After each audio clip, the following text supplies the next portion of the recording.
It's now time for Business on News 9. My name is Winston Taki. Now to our first business story.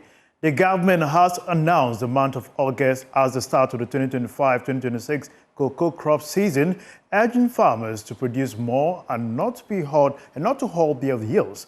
Speaking to cocoa farmers in the Brong-Ahafo region, the Chief Executive of Ghana Cocoa Board, Dr. Ransford Abbey, assured the farmers of an upward adjustment of cocoa producer price that will be above the price in the neighboring country with the start of the new crop season.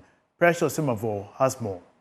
The Chief Executive Officer of the Ghana Cocoa Board, Dr. Ransford Abbey's working visit to the cocoa growing districts of the Brong-Ahafo region offered him first-hand concerns of cocoa farmers, staff and some traditional leaders. At separate debates at Katoa Ninetu, near Brekum and Timponso at Duankwanta, the farmers raised challenges impacting the sector that require government intervention. Joseph Kwame Omwako has been a cocoa farmer at Duankwanta for over 5 decades. The insecticides they are bringing, it should be time-bound, because at times when it will come, the thing has already spoiled. Most of our roads are not motorable. How to get to the place and come back is a problem. So government should assist us at that place. For the irrigation, we can dig this borehole so that we send it to the farms. I think that will help us. Over 7,000 women cocoa farmers in the region produced 4,355 metric tons of cocoa last year, mostly with older women. Paulina Techiajiman believes a strategic initiative by the government will entice young women into cocoa farming. This time, the youth don't want to go to farm at all.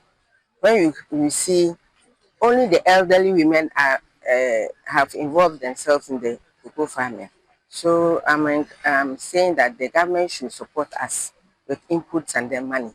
At least when we can get some petty loans to support what we are doing. Chief Executive Dr. Ransford Abbey appealed to the farmers to exercise patience as steps are taken to reset the sector to address concerns such as roads and healthcare. He revealed the new cocoa season date and planned producer price.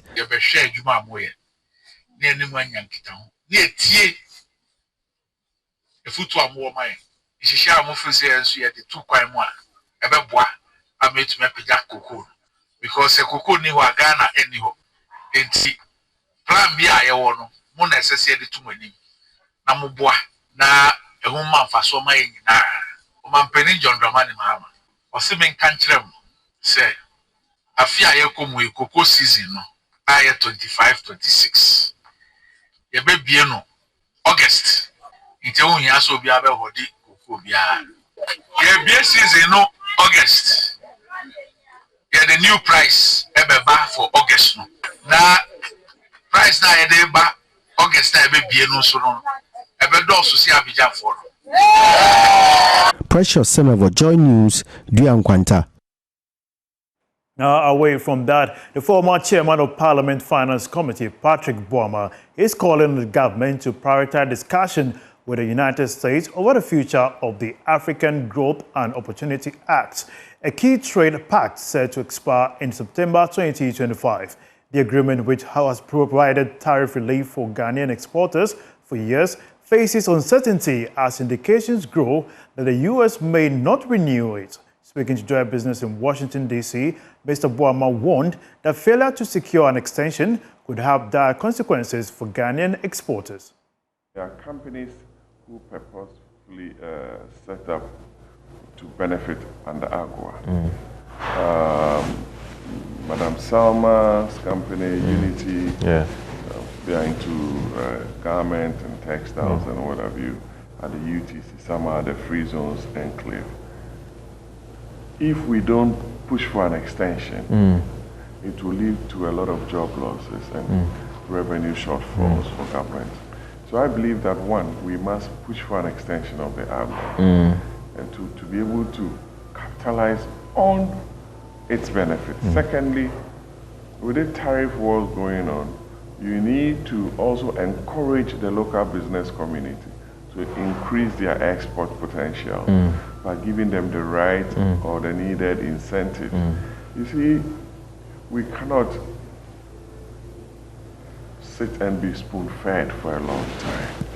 we need to win ourselves. Explore new market here. Some of these policies, because if the U.S. is giving you an opportunity under the African Growth and Opportunities Act, which has been in place for more than close to 20 years. President Kufuor's time. Yes, around 2003, thereabout.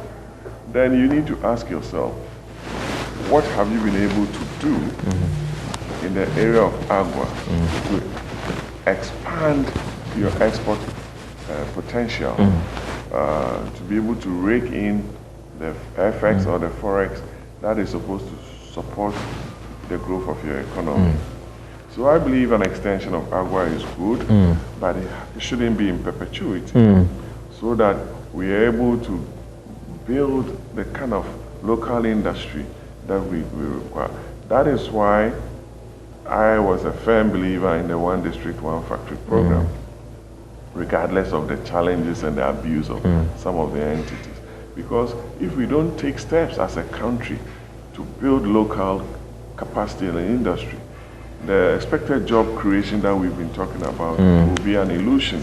Secondly, local pharmaceutical companies like Aquatic Life Sciences, NS Chemist, Amponsa Efa, Tobinco and Co., they need to be encouraged to be producing within the local market to avoid the importation of some of these drugs onto our market.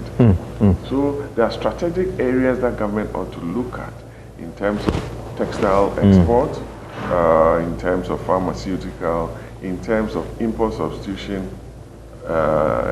agro-based industry. I'm happy government is talking about agribusiness, but if you look at the budget lines for the Ministry of Trade and Ministry of Agriculture, you ask yourself, they're insufficient.